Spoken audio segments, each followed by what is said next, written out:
ఇంకో ప్రశ్న, యూదా రాసిన పత్రికలో మోషే శరీరాన్ని గురించి అపవాది మిఖాయేలు దేవదూతతో వాదించింది. అవును. అసలు అపవాది ఎందుకు మోషే శరీరం గురించి వాదించింది? అలాగే ఏ నీతిమంతుడు చనిపోయినా అపవాది వాదిస్తారా? మరలా ఈ ప్రశ్న కూడా ఏంటంటే, అక్కడ మాత్రమే చేయబడిన ప్రస్తావన తప్ప మోషే శరీరాన్ని గురించి అపవాది ఎందుకు వాదించింది, ఏం వాదించింది అన్నది ఆ సందర్భంలో తప్ప, యూదా పత్రికలో తప్ప ఇంకెక్కడ మనకు కనిపించదు.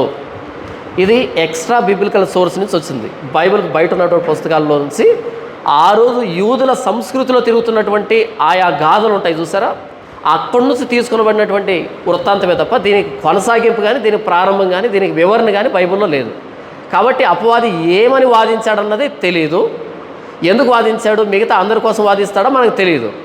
అయితే మనం అర్థం చేసుకున్న విషయం ఏంటంటే, మోషే శరీరాన్ని దేవుడు ఎవరికి కనిపించకుండా ఆ సమాధిని గల్లంతు చేశాడు అంటే అర్థం ఏంటి అంటే, మోషే శరీరం అన్నది విగ్రహంగా మారచ్చు, ఆయన సమాధి ఒక పుణ్యక్షేత్రంగానో అలా మారచ్చు. కాబట్టి ఎందుకంటే మోషే 40 సంవత్సరాలు ఇశ్రాయేలు నడిపించినట్టు నాయకుడు, ఆయన దేవుని ప్రత్యక్షతలు, దేవుని ముఖాముఖిగా చూసినటువంటి దైవజనుడు ఆయన.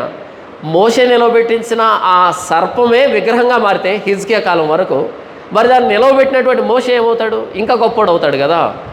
కాబట్టి దేవుడు ఆయన సమాధిని గల్లంత చేశాడు అన్నది మనం సామాన్యంగా చెప్పచ్చు.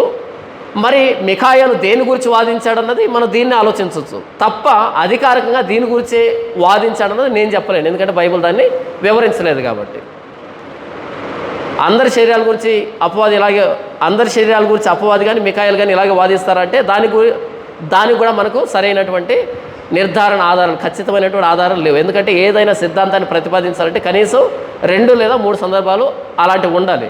ఇక్కడ ఒకే సందర్భం ఉంది కాబట్టి దీన్ని బట్టి ఒక సిద్ధాంతాన్ని నేను ప్రతిపాదించలేను.